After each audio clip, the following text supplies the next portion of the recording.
गुरुवार असल्यामुळे निवांत देवपूजा करता येते, कारण अहोंना असते सुट्टी. त्यामुळे मग गॅलरीतल्याच झाडांची फुलं तोडून घेतली. गुलाबाला मस्त फूल आलं होतं.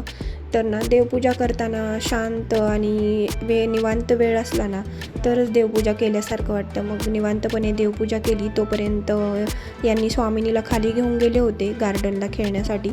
मग माझं निवांत आवरलं आणि देवपूजा केल्याच्यानंतर घराला आणि मनाला खरंच खूप प्रसन्न वाटतं.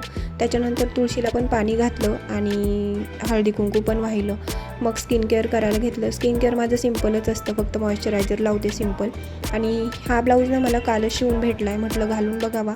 ही साडी मी माझ्या बहिणीकडून मागून घेतली आहे. मला तिला भेटली होती, पण मला खूपच जास्त आवडली, त्यामुळे मी घेतली. चंद्रकोरची टिकली लावली आणि मस्तपैकी सिंदूर लावला. आणि हा क्लचर मला वानमध्ये भेटलेला आहे. म्हटलं आज लावून पाहावा. लावायला गेले तर दिसत छान होता, पण इतका खाली खाली घसरत होता, केसांना काही व्यवस्थित बसतच नव्हता. त्यानंतर मस्तपैकी खिचडी बनवली. खिचडीवरती ताव मारला आणि त्यानंतर आम्हाला जायचं होतं भोसरी मार्केटला.